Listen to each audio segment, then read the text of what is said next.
All right, time to finish off the show with rapid reactions. A lot of topics, a little bit of time. Take it away, Drink.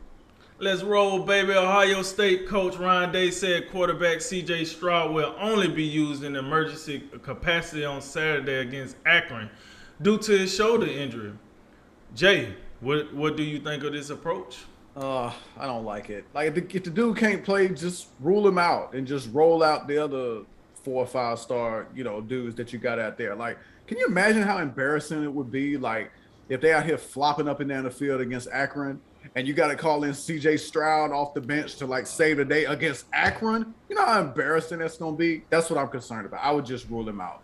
Oregon star defensive end Kayvon Thibodeau launched his own cryptocurrency yesterday with a coin called J-Ream.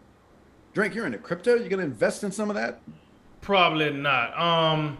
He gonna have to show me a little something. I mean, listen, I think Kayvon Thibodeau is the second best defensive player in college football. I think number one is Will Anderson from Alabama.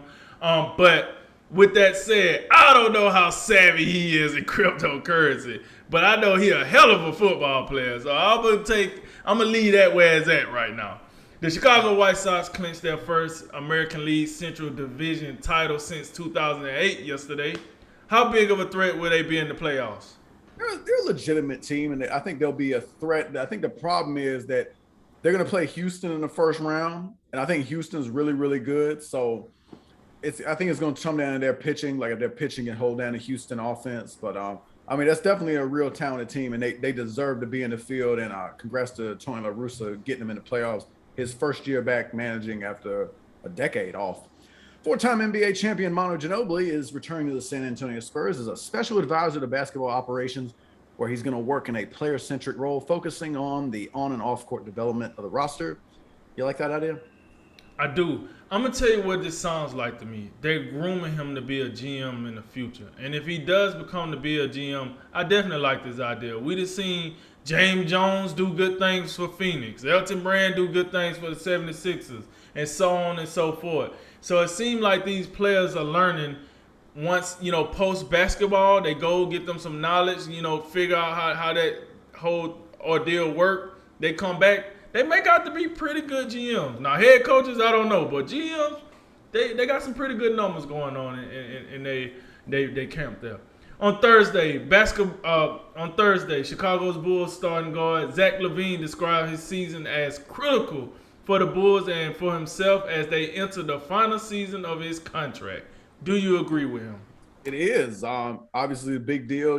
He's in a contract year, so he's looking to get paid. Probably was looking to get paid this offseason, get that big extension. But the Bulls, we know what they did at the trading deadline last year with Vucevic and with Daniel Tice. They got DeMar DeRozan, Lonzo Ball. They got a lot of different parts they're trying to work in for Billy Donovan. So, yeah, I agree with him. And I think that what this tells you, if it doesn't go well this season, he's going to get up out of here and he's going to sign a max with somebody else. Ole Miss coach Lane Kiffin is already talking about Alabama, where he worked as the offensive coordinator from 2014 to 2016. On Wednesday, Kiffin described the Crimson Tide's strategy of cherry picking talented players in the transfer portal. Do you think that was a veiled shot at Nick Saban, or was he just telling the truth? No, he was absolutely telling the truth. Nick Saban said that. Nick Saban said, they asked him, hey, Nick, how do you feel about the transfer portal? And he said, well, we're not going to lose our best players. Our best players going to be on the field.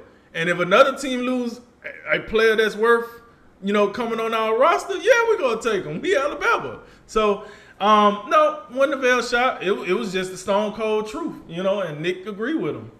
Despite already eclipsing the 100 loss mark, the Arizona Diamondbacks have extended the contract of manager Torey Lovullo for 1 year and have a club option for the 2023 season. Was that a good idea? Yeah, I think it's okay. This is a guy who, he's been the manager for, I think, since either 2016 or 2017. He's been manager of the year. He was manager of the year in the National League in 2017. They had winning records in 18 and 19. It's been a little bit tough the last few years, but I do like the idea of a guy has a terrible year, but he's got a good track record for you.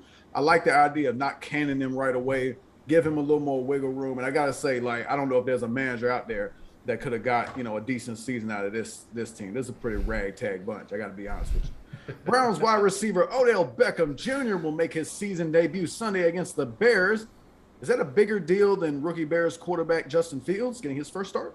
No, because Justin Fields is looking to be the future franchise quarterback of the Bears. Odell Beckham just debuting for another season where he probably get hurt. Odell Beckham is too much of a celebrity. I don't honestly think we ever gonna get the old Odell Beckham that was more focused on football than he was being a celebrity. Now he a celebrity. That's just point blank period. So it's cool to have him because you don't have Jarvis Landry. So I'm pretty sure Baker Mayfield happy to have him, but no.